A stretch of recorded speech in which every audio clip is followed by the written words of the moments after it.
My kitten Everest and I would like to introduce you to the new adjustment panel inside of Photoshop CS4. You'll find it by looking for the little yin and yang chocolate and vanilla symbol for cookies right here in the panels. And as you see here, as I open it up, we have a lot of different icons here that will perform different adjustments to the pixels in your images. Before I actually show you some of those, I'm going to go to the layers real fast and show you how we used to do it in the olden days last year. Same icons right here. What you would do is decide by clicking on it what kind of adjustment you wanted to add to your image. So let's say I wanted to add hue and saturation. I would click that, and if you go back to layers, you'll see that it adds a layer on top of the image, which is non-destructive.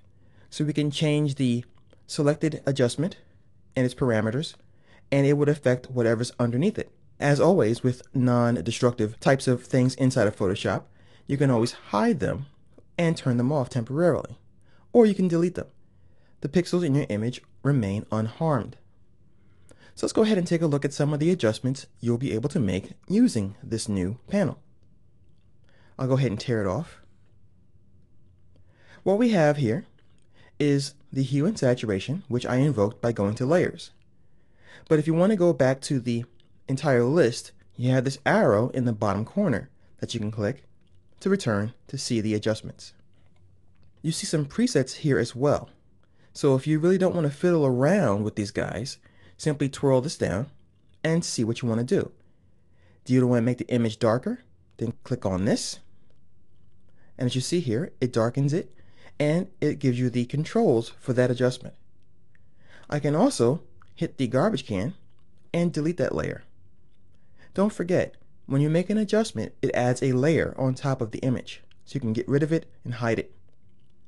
I'm going to go back to the adjustments again, and I'm going to hover my mouse over it, and as you see, the name of the adjustment shows up under the adjustment panel tab. So we see we have brightness and contrast, levels, curves, exposure, vibrance, and more. And all you have to do, once again, is put your mouse over it and then click on it to see what tools are available for it. As you see here, this is photo filter. This acts like the filters that you would use with a camera. So we can warm our image, we can cool our image to make it look like it's cold outside, and you can adjust the density of it. You can also change the color. So you can control a lot of parameters based on the filter that you choose. Once again, we can go back to our layers, and we'll see that every time we choose one of these filters, it's applied as a layer. Let me go ahead and just expand this a little bit. So we can turn it off, or if we want to make further modifications, all we have to do is double click on the thumbnail, and it opens that filter up again for you. So you're never stuck. You can always modify it, change it, delete it, and hide it. And all while, your image will be completely protected. So we can hide the adjustments, and we can continue to work and add and experiment.